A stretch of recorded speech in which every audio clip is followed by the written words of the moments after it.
So what specifically do you guys want to know about blessing food? Is it the whole thing? Have you missed the whole thing? Or is it the what, why, and the how?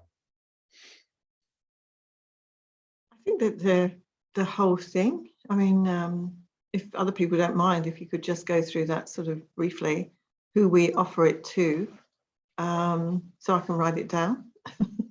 So it's as if you're doing a meditation using Master Sha's technique. This is one of his short videos he's just done at the moment, is how to live in soul over matter rather than mind over matter, which is, he says, you know, you don't believe in God, that's fine, but do you believe in water?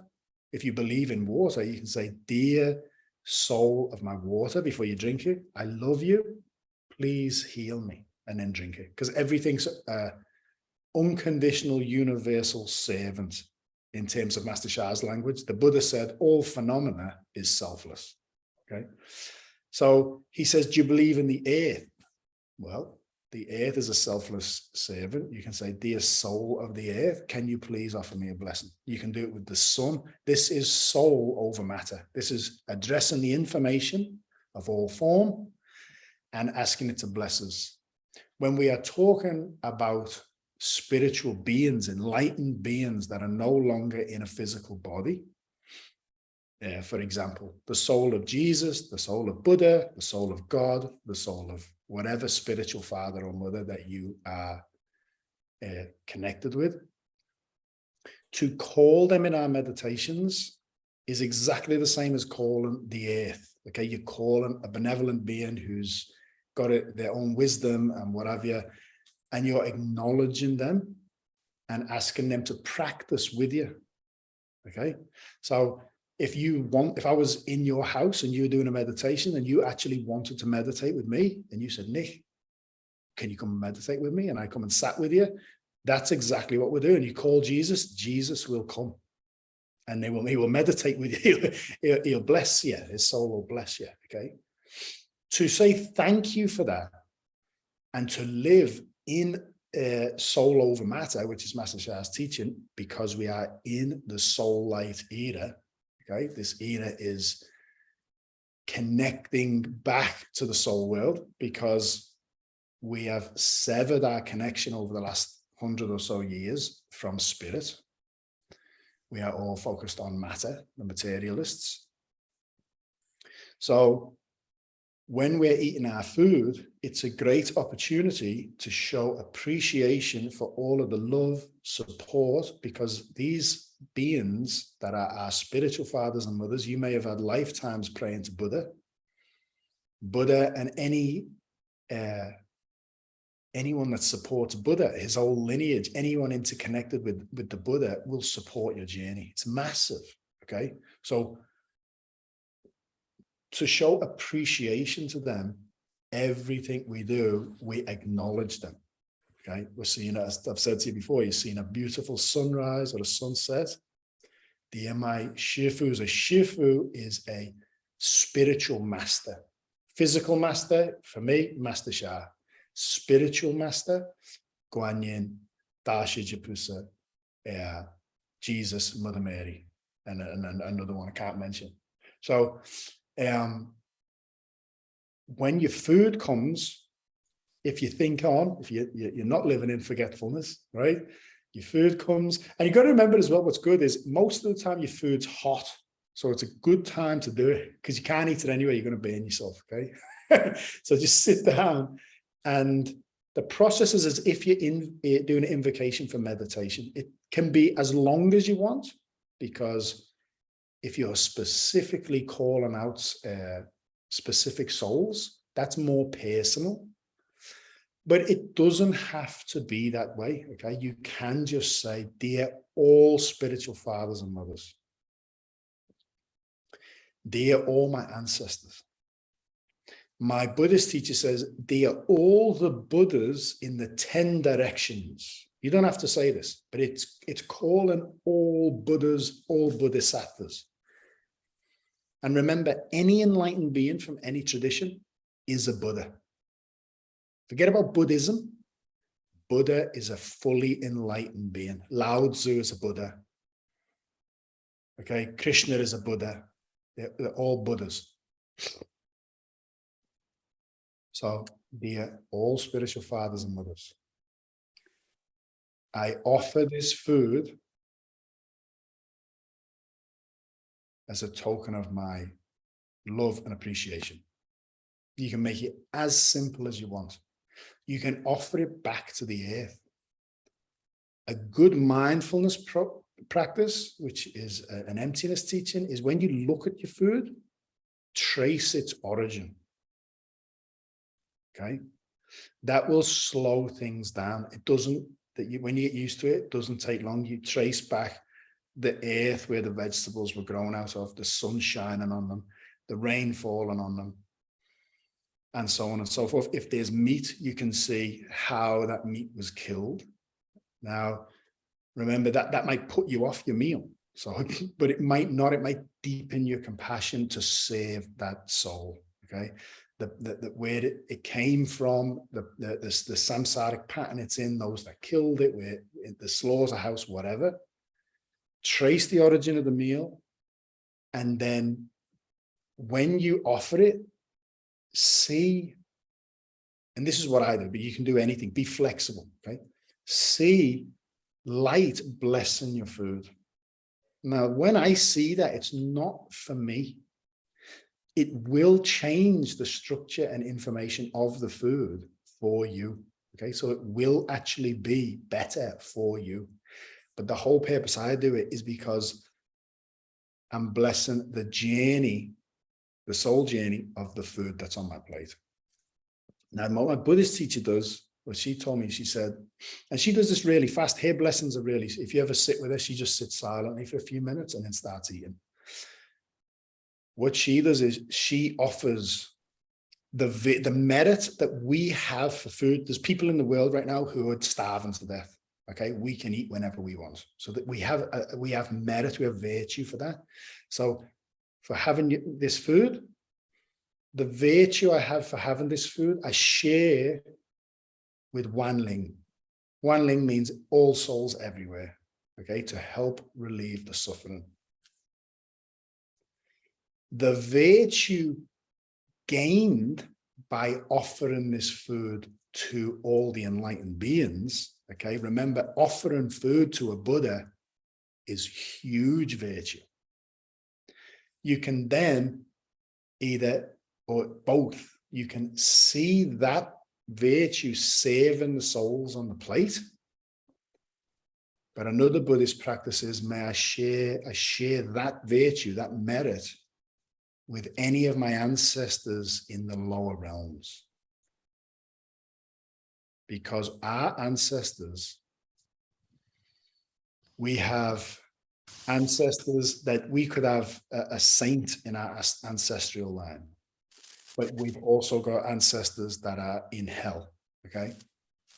And we, in the present moment, have a duty to save them all. This is why Master Shah has been saying lately as well, when you do a meditation, call all your ancestors, let them know now is the time to heal. Now is the time to heal and transform our karma, basically. Invite them to do shuli and spiritual practice with us.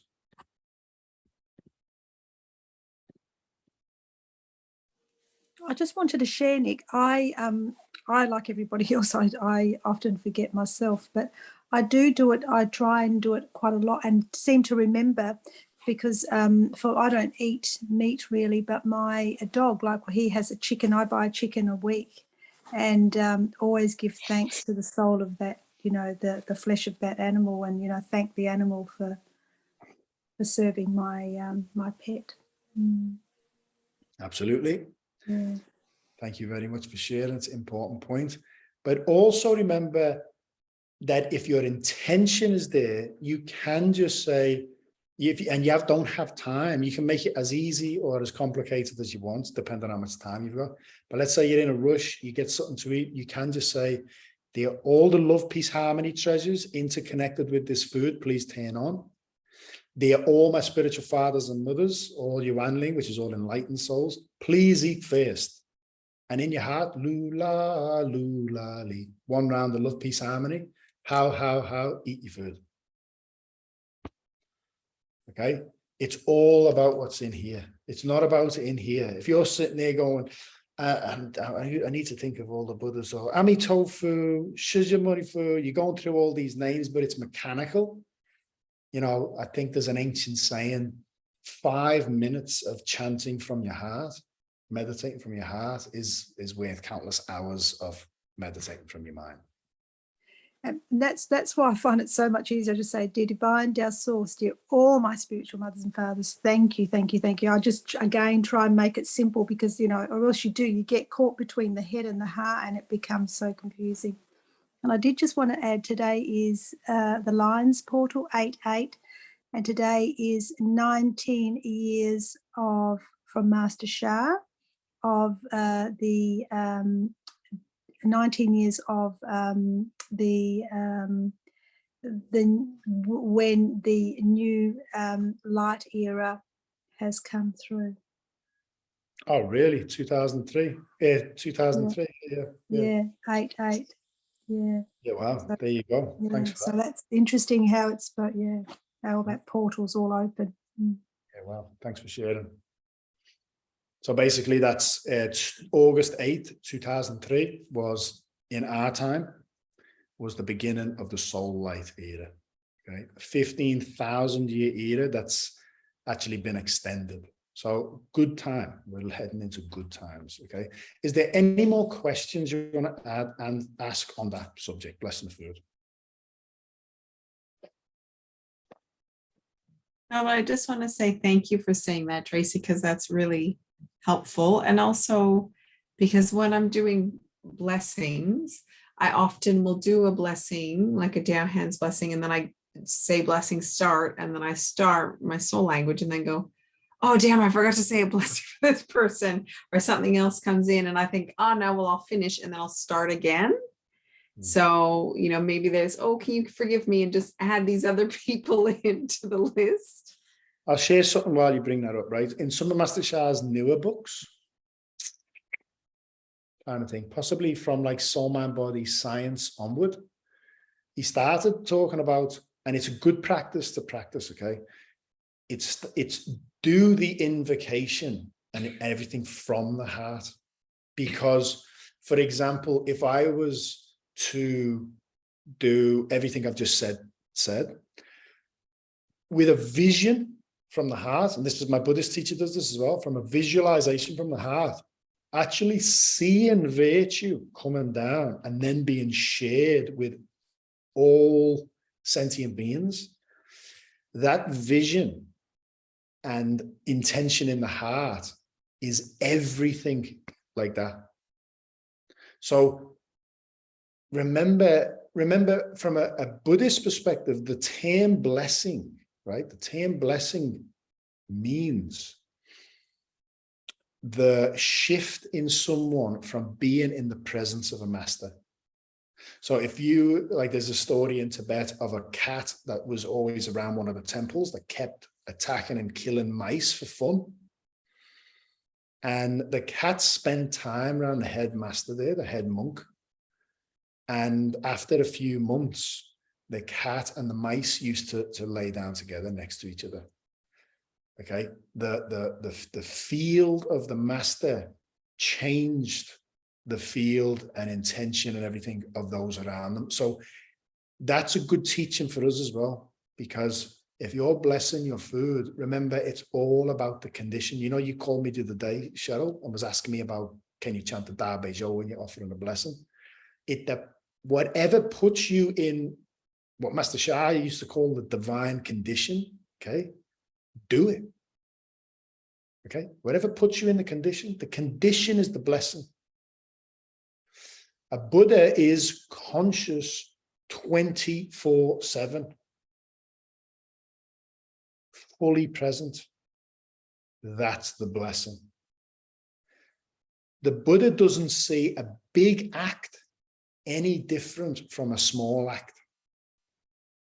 Okay, if the Buddha is taking his shoes off, it's with the same care as trying to save a child who's dying. It's the same thing to a Buddha. Okay, so the power of blessing is always being in the condition, the present moment.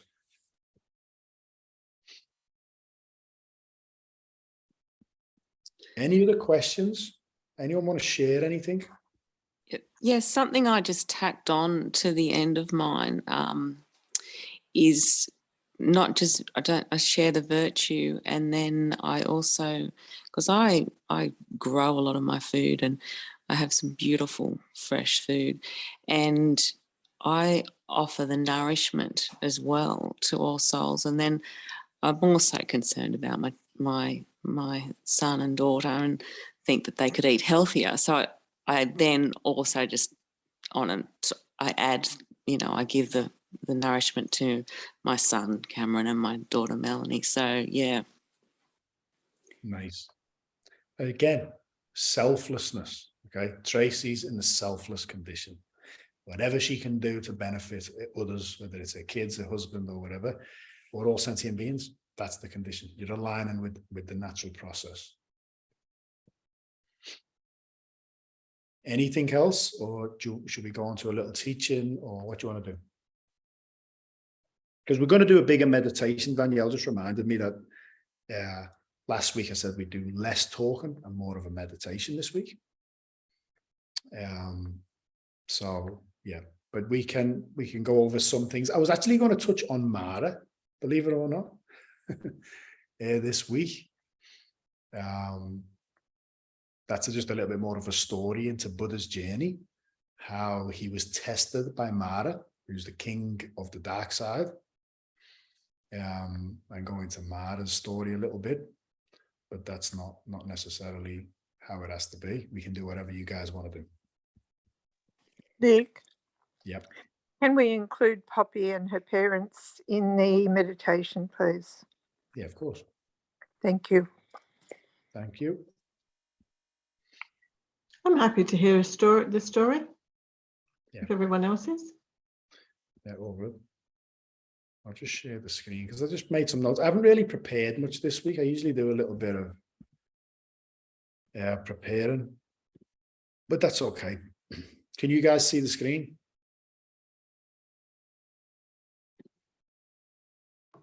It's a bit small. Yeah, it's a bit small. That's all good. So last week we touched a little bit on the Buddha's journey, how he was born a prince, he left home. One of the key parts of his enlightenment was he pushed his body to the point where he nearly died. And then when this young girl came to him, he was actually refusing food. Master Shah's touched on this story a little bit, and he always says it. He always laughing his head off. He refused food from this young girl, and she said, "How are you going to reach enlightenment if you're dead?"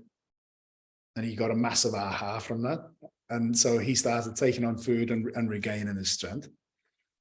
Then he had like an insight when he started finding balance again, that he wasn't suffering. He was acknowledging that there was pain, but he wasn't actually suffering.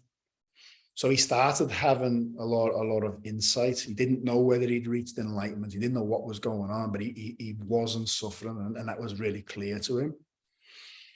When he sat down under the Bodhi tree and he made the commitment, he said, "I'm going to stay here, and I'm either going to die or I'm going to get the answers to end suffering." He was greeted by Mara. Now, when Mara come, I say, Mara came. There's many different stories how he came, but in one story he came as one of his friends who died, who was a monk. And the Buddha said, "I've been waiting for you, Mara. Why'd you have to come as my friend?" And Mara said, they have a conversation. "I didn't want to startle you." And he's trying to say, I'm your friend. People misunderstand me. I have all the wisdom of the universe, this, that, and the other. And he then sends his daughters. He says, my daughters just want to please you, okay? So the daughters come, they're beautiful. And the Buddha said, yeah, send your first daughter over. I'd be happy to marry her, okay? So when she came over, I think the first one was called Tanha. And see, some of them say that they represented thirst. Arati was aversion and discontentment. Raga was attachment, desire, greed, and passion. But in one story, the first daughter, who was Tana, was desire. And he said, I'll take you as my wife. He said, I know your name means desire. He said, but if you take me as your husband, you'll never experience desire again, because there's no desire in me. You'll never be desired after, and you'll never feel desire. But I'm happy to marry her. And she turned into like a demon and then went for him and then disappeared. So he said, where's your second daughter? Send your second daughter over. And her name meant lust. And he said, I was born a male, so your appeal is well known to me, and I'll marry you. But if we marry, you must accept my vows. Your heart of fire will be turned to ice, and you'll never lust or be lusted after again. Okay. So I'm happy to marry her, since she just, again, beautiful, turned into like a demon and came for him. And then his third was, she represented, I don't know her name, Raga. She actually came to him and said, apparently, I am free of all desires. I'm free of lust. I'm like you. I'm just here to serve you. We're a perfect match. And he said, I already know your name. It means aversion. You want nothing because you hate everything. One condition is you open yourself to love. Is that acceptable? And if it is, we'll get married. And obviously she turned into a demon and attacked them. And then Mara morphed into his true self. I think he had 4 heads and a big demon, and he opened the gates of hell. And they basically, heaven's animals, but demonic animals and everything, stormed towards the Buddha. But the Buddha was fearless. Fearlessness is an incredible state. It's just because he actually said in one legend that they say, Mara said, every soul in the universe belongs to me. And he said, I will have your soul. And Buddha said, if you can find my soul, you can have it. And as a teaching in itself, that, and you guys, I'm not saying this is how I understand that teaching. The Buddha became nothing, therefore became empty, became everything, didn't have a separate soul. He was one with everything. When he reflected on the moon, he was the moon. When he reflected on the sun, he was the sun, the earth, a blade of grass. So he wasn't a separate self. So he said, if you find my soul, you can have it. Outraged Mara. And Mara said, who is here to see what you're trying to accomplish? And that's why Shakyamuni Buddha, our Buddha, Gautama Buddha, his mudra is one hand over his lower abdomen facing up, and his other hand is touching the earth.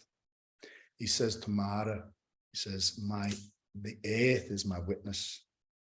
And when he opened up and hell opened up and they all raged towards him, they literally just turned into flowers. And when they disappeared, the Buddha had reached, Master Sha talks about that time, the level of awareness and enlightenment. Heaven just literally uplifted his soul to full enlightenment. And after that, then he was a fully enlightened being. me and Fletcher, in fact, Fletcher put me onto, and you can, if you remember the name, Fletcher, I don't know if he's still on the line. Let's have a look. If you remember the name, Fletcher, please share it with the group or put in the comments or just take notes. But he found a conversation with the two Canadian monks, and they shared some great conversations on like Buddhist cosmology and things like that. And one of their topics was on Mara. And they were saying, and please add anyway, because my memory is not too good on this, Fletcher, but they were talking about how Mara must have had a lot of virtue to be in the position that he's in. And when I reflected on that, it was awesome, because without Mara's tests, Buddha may not have reached the level of enlightenment that he reached. Therefore, and it's a good teaching for us to see that everything saves everything else. You know, you want to be a saint, you know, the idea of sainthood creates its opposite. Sainthood doesn't exist without its opposites. So let's see if Fletcher's put that in. Oh, there you go. He's actually put the link to that conversation. I'm assuming it is. Is that to the conversation, Fletcher? That one, or is it just that? Yeah, that's to the Mara conversation. The series, for those that are interested, I think it's 10 or so episodes, and they speak about the Buddhist understanding of cosmology, and it's, yeah, very, very interesting. Yeah, nice. There's some great conversations on there. Really, really good. A book that I'm reading at the moment is Awakening the Luminous Mind. Okay. And this is what in the Dzogchen tradition, this is their 5 lines on the nature of mind. And it's very powerful. So, and you guys can share on this. This is just my understanding when I read this. But he says, and the guy's writing a book, he said when his guru shared this with him when I think he was a kid, he would just read these all day, just read over them. If he was eating his dinner, he'd just isolate himself from everyone else. Even when he was in college, I think he went to university, and he'd just go over them. Okay. So vision is mind. Mind is empty. Emptiness is clear light. Clear light is union. Union is great bliss. Close our eyes for this. And just rest our awareness on the breath.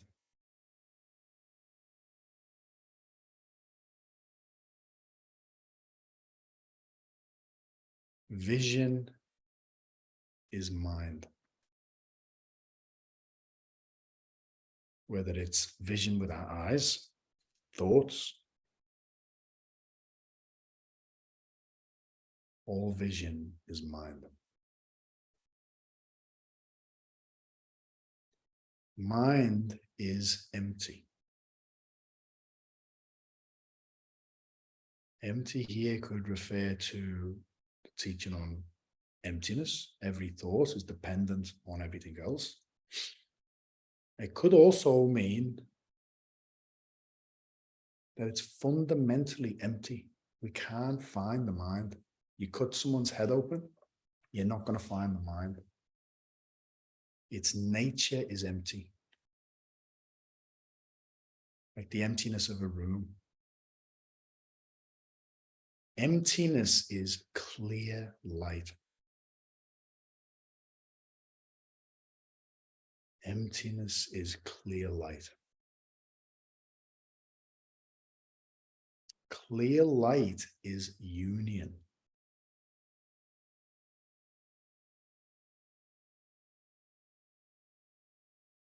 Union is great bliss.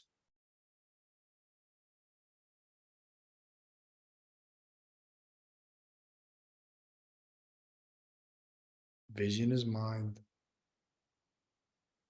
Mind is empty. Emptiness is clear light. Clear light is union. Union is great bliss.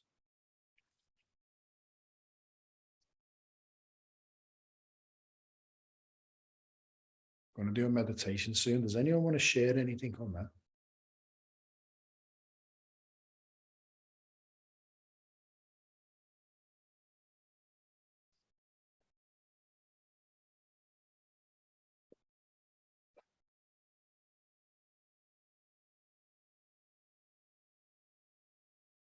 Even sharing how you felt of that.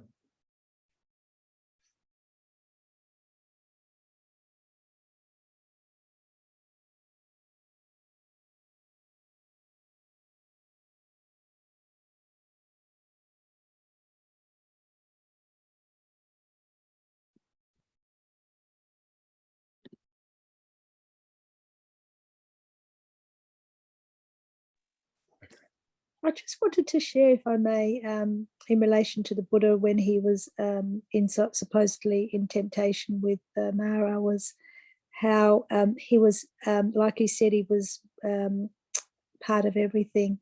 And that, I think, brings me back to the fact that he melded with the Tao. So there was no power for the other, for the devil. There was no power for him to even be able to touch him, because he was so, he was in that condition. That just felt really strong for me. Thank you. It's a good insight, because fundamentally Mara represents form. Mara represents form. Form is time. Another name for Mara and the devil is Chronos. Okay, it's time. So Mara is form. Mara is time. And form and time are fundamentally the cause of suffering. The Buddha reached Tao or Nirvana, space, emptiness, completely detached from form. Mara's interaction is trying to get the Buddha back to attach to form. But the Buddha doesn't belong there anymore. The Buddha literally didn't to the Buddha, when he reached Buddhahood, Siddhartha and Gautama Buddha dead, they're gone. Apparently, even when he got back to his wife held him. She ran up and gave him a hug. And he said, "You're my wife. You're allowed to hold me, but only once. You don't do that again." In a loving way, but I'm not your husband. I'm not, that person's gone. So, gate, paragate, parasangate bodhisvaha, okay? Gone, completely gone beyond enlightenment, so be it. That's the Heart Sutra mantra. So it's a good point. It's a great point. This is the balance. Same in the Tao Te Ching. The Tao Te Ching, every chapter talks about the world of form, the world of Tao, the interaction between the two. And if you understand that, you can live in the world because it's an expression of the emptiness. They depend on each other, but you reside here. You are detached from form. You cannot be pulled or left, right, or center. So that was good. Thank you for sharing that, Silvana. Anyone else want to share anything on the Mara situation on this? Just briefly, when I hear that story of the Buddha, I think it's important to reflect that, from my understanding, the Buddha didn't see himself as separate from Mara. So if he didn't see himself as separate from Mara, then there's no fear. There's nothing to be fearful of, and there's nothing to fear. So I just think that's an important point of reflection. Yeah, thanks for bringing that up. again, go a little bit further with that. Mara is actually his own projection. Okay, so our own desires, lust, indifference, anything that keeps us earthbound. Most of our fears, like I was at this with my son the other week. We were talking and we were people watching, intentionally people watching. And I was talking about how everyone's in the same environment. We're all on the beach. Some people were happy. Some people looked sad. Some people were agitated with their dogs.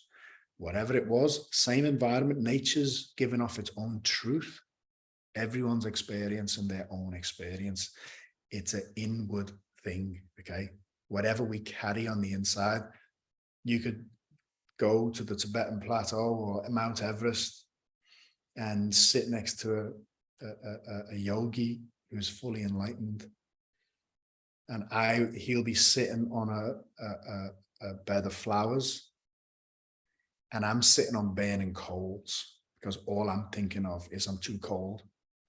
I miss my wife and son. I'm starving. I just want to eat whatever. You get me? It's all on my inside.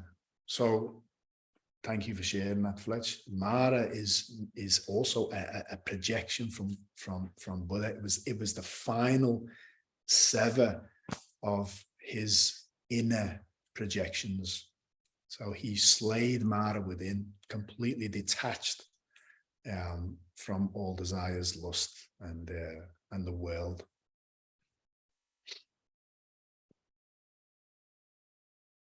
Ready for a meditation? Yes. Okay. I am just going to quickly have a 2-minute break just to go to the bathroom, and then we'll get started. So get comfortable, and I'll be back in 2 minutes.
I'm just going to copy and paste this YouTube that Fletcher shared. I'm just going to put it into the Facebook, the messenger chat for everyone.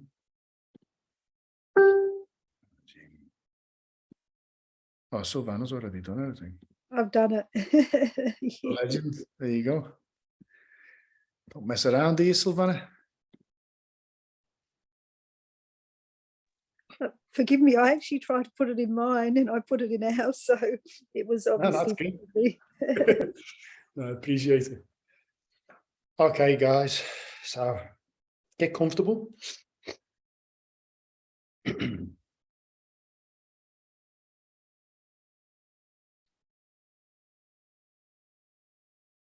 We'll apply the power techniques. So body power, Just place both hands over your lower abdomen.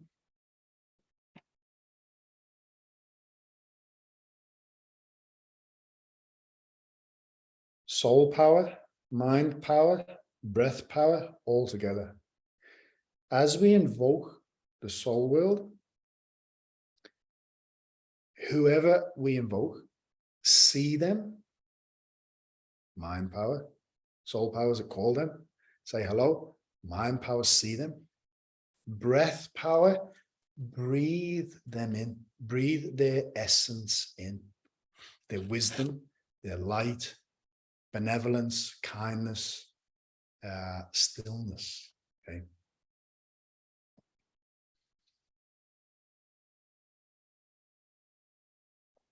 Rest your awareness on your breath.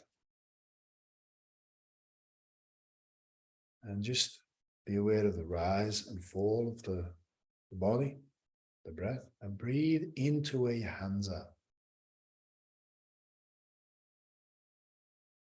Breathing down the center channel of the body.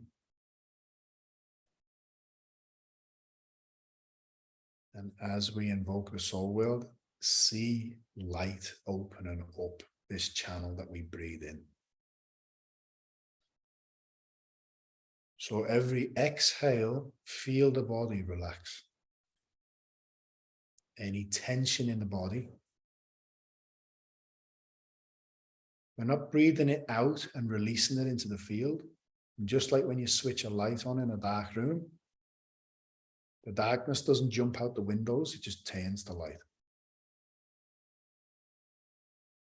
This is another key wisdom with blessing, okay? Blessing happens instantaneous. You bring in the light, changes. You bring in conscious awareness, unconsciousness disappears, just like that. So dear soul, mind, body of the divine consciousness, dear the Tao, the source, Kong. If you have a physical teacher, you can call them, see them.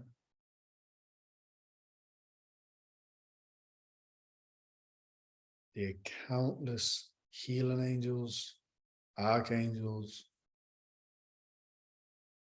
holy saints, Jesus, Mary, St. Francis, so on. Taoist saints, Lao Tzu, Puti Lao Tzu, Chuang Tzu, Liei Tzu, Koswan, 8 Taoist immortals, countless Taoist saints, countless Buddhas, Bodhisattvas, Shijamoni Fu, Amitofu, Yao Shifu, Wen Jifu, Di Wang Pusa, Da Shiji Pusa, 87 Buddhas of Da Beizhou, Persia, countless Buddhas and Bodhisattvas in the 10 directions. Ascended masters, lamas, gurujis, kahunas, elders of the lands, heavens, generals, soldiers, Akashic record workers, keepers and leaders, all layers of heaven, earth, human beings and all life in between, they're all divine, Tao, spiritual downloads, orders, soul and body transplants and more, calligraphies, all join as one. All our ancestors, Soul of Poppy and her family, Wanling is all beings. We invite you to share this practice in the present moment.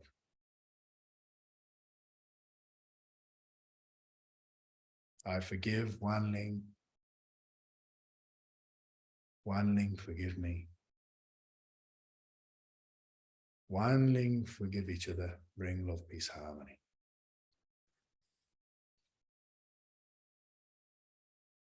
Now we've invoked all these beings. Let's settle into the present moment.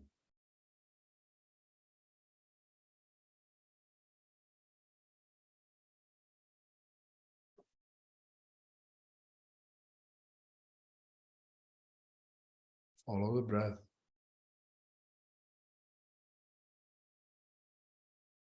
And feel the body settle into stillness.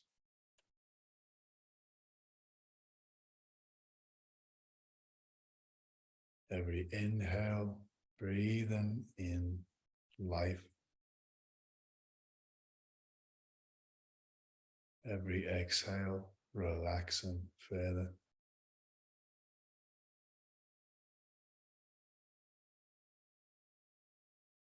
And feel the mind and body become still.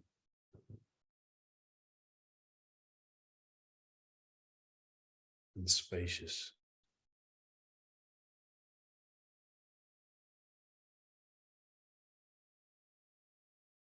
Any thoughts arise?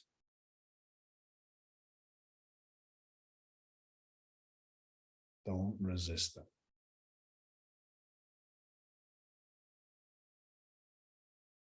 Observe their empty nature, both in the sense that they are empty of form, and also that their existence depends on countless factors.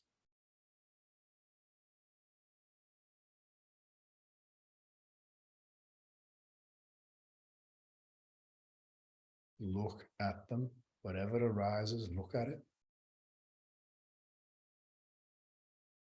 See its empty nature, what it depends on.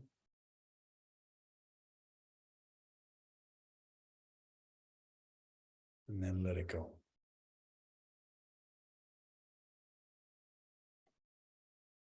And every time you let it go,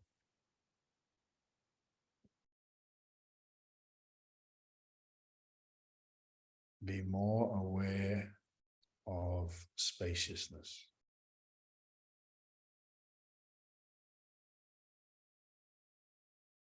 Anything that arises,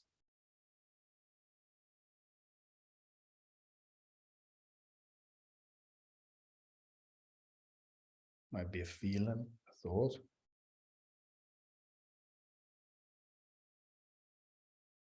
a memory,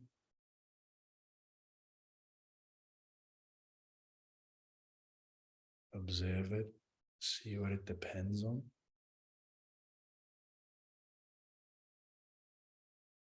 Let it go, settle into spaciousness.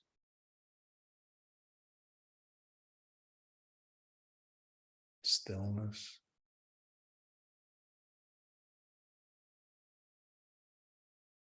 Silence.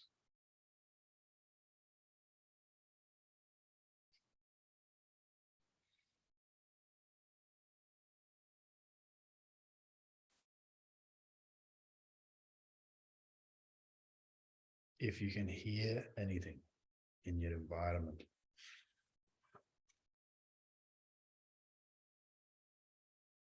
observe the spaciousness around the sound.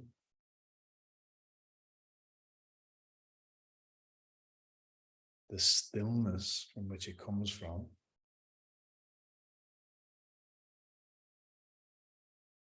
And the silence it depends on. Comes from, returns to.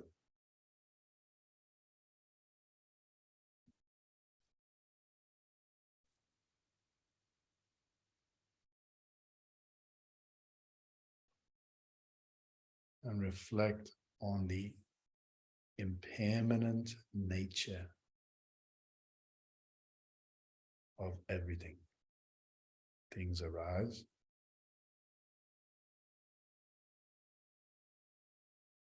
Exist. Disappear.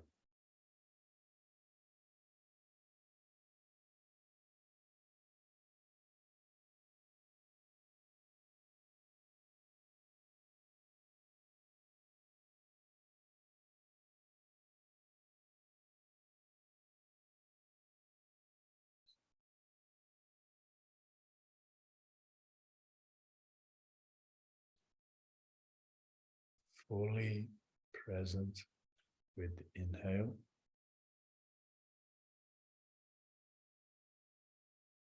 Fully present with the exhale.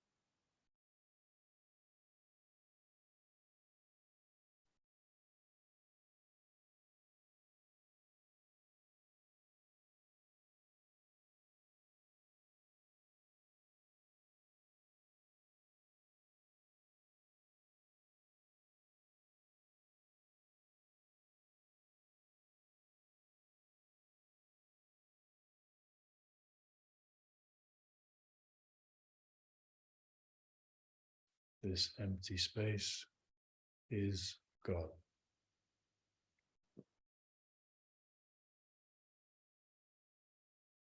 Is Tao.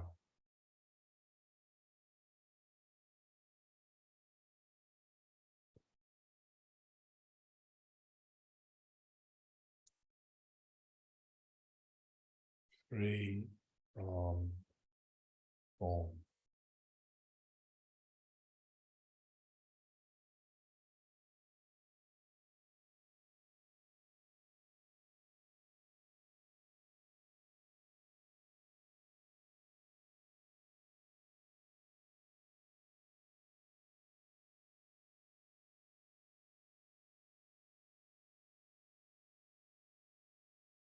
No clinging to an I,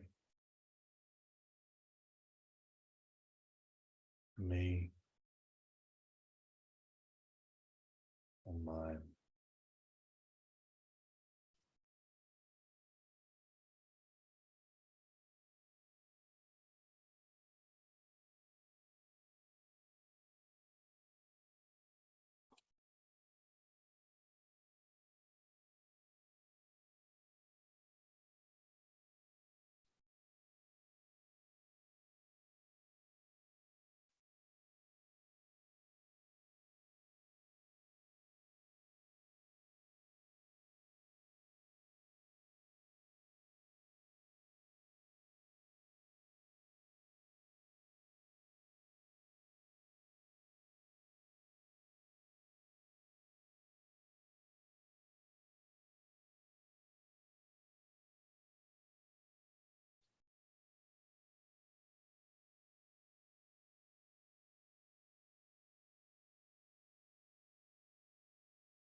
all conditions of the 10 Tao's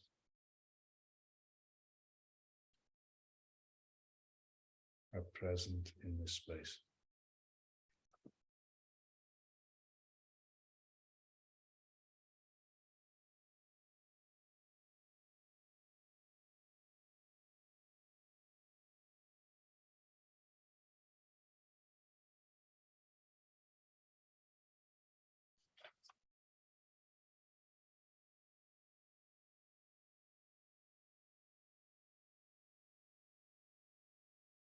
Feel your silence, stillness, spaciousness expand beyond your body.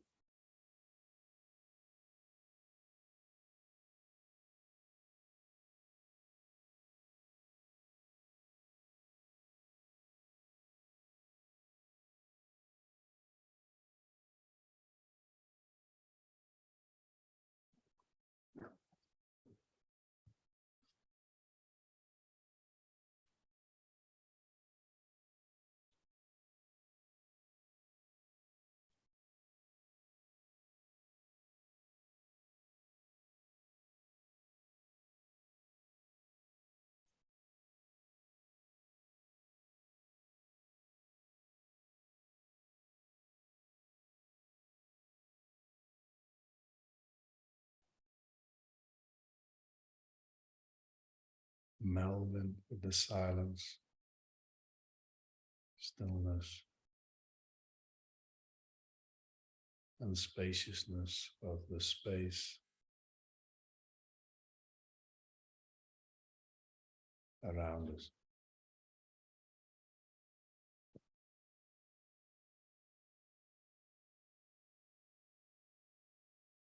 Any form arises as a thought or a feeling.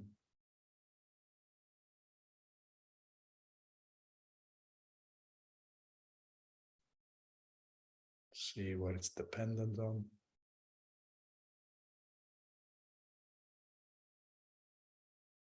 Let it be, let it go.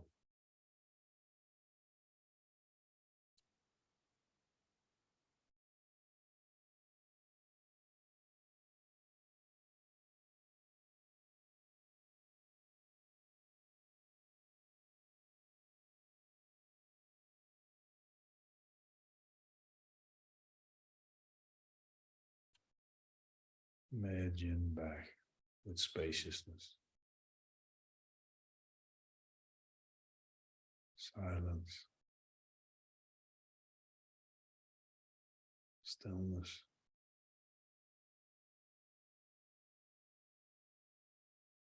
beyond I, me, mine.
The interconnected nature of dependent origination is true wholeness. to give anything to anyone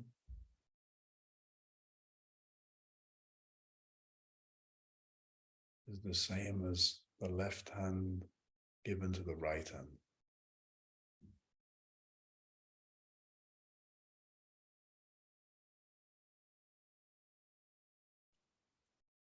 Therefore, in this state of stillness, silence, emptiness,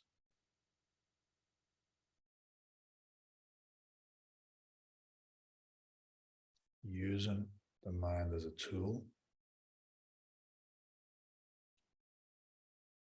one thought of someone that needs healing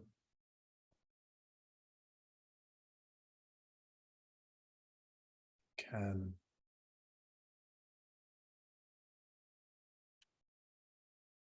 bring them into this space.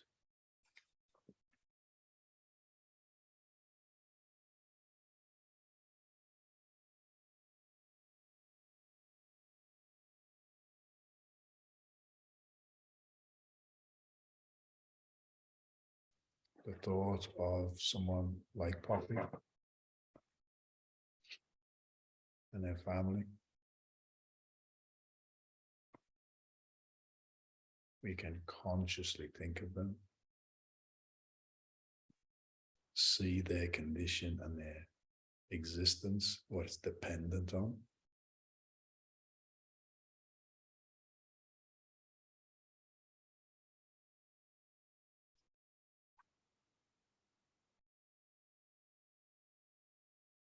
See their spaciousness, silence, and stillness.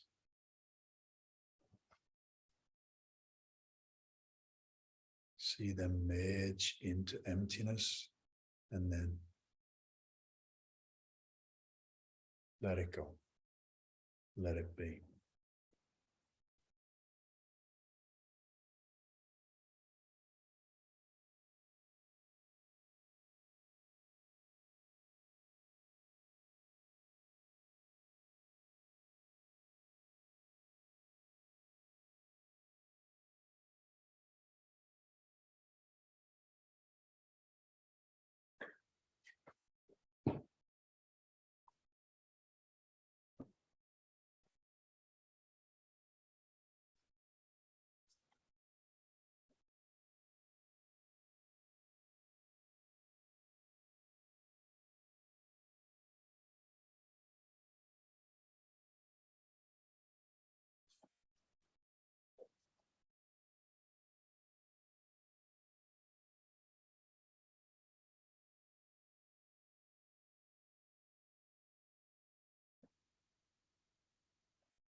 True wholeness sees the full picture, the interconnectedness. The Tao Te Ching, what is a good man? A bad man's teacher. What is a bad man? A good man's job or charge.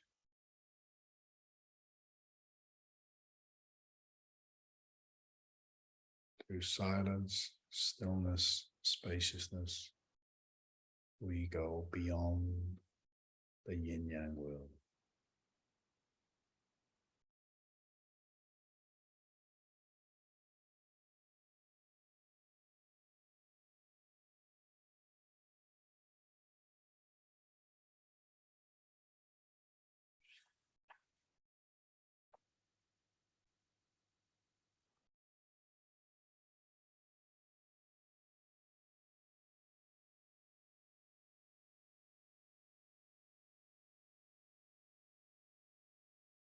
Bring our awareness now back to the body, the form of the body.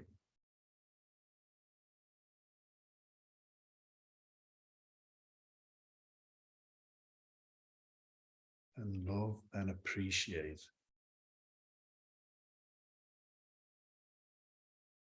the form of the body.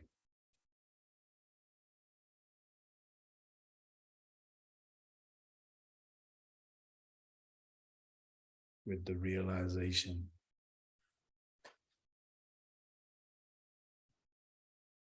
that we are the body, that we are not the body.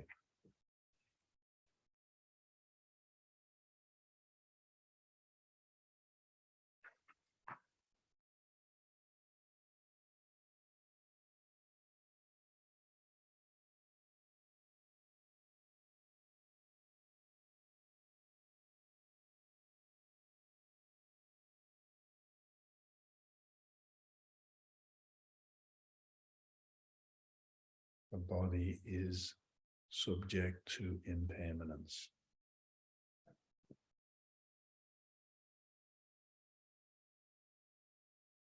Space, nirvana,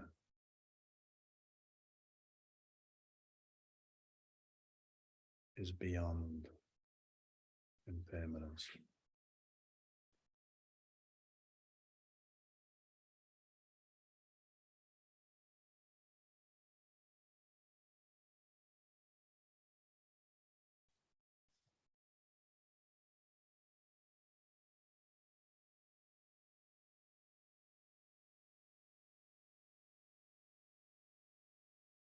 Feel the form, the communication between the systems of the body, organs,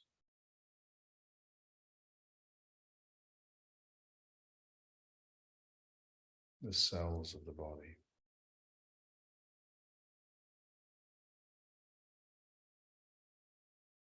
See how they depend on everything else in the body.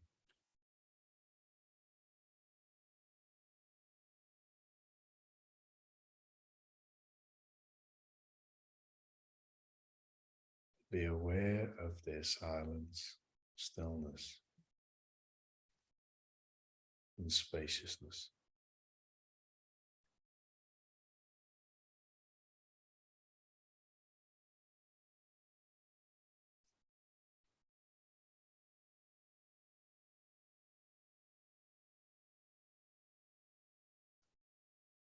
Bring your awareness to the space in the room that you're in.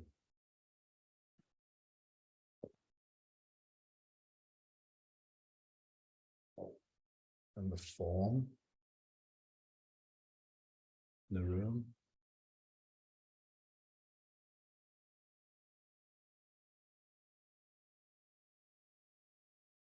The body is in the room, it is form.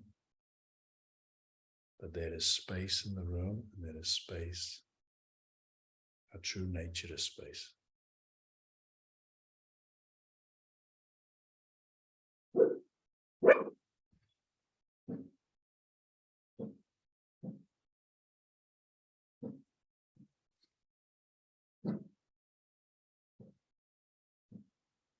I'm going to offer a blessing. I'm going to use sound power, which is a mantra.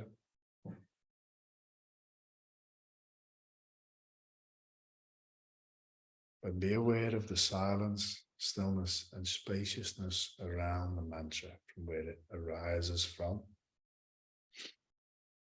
Gaps in between, and then when the mantra is finished, return and back to this space.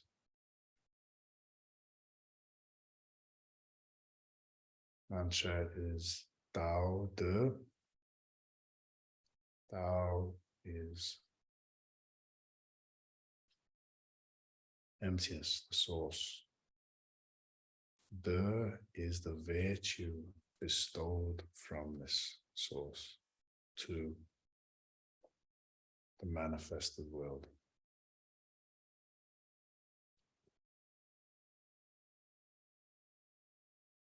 Open yourself up to receive with zero attachments.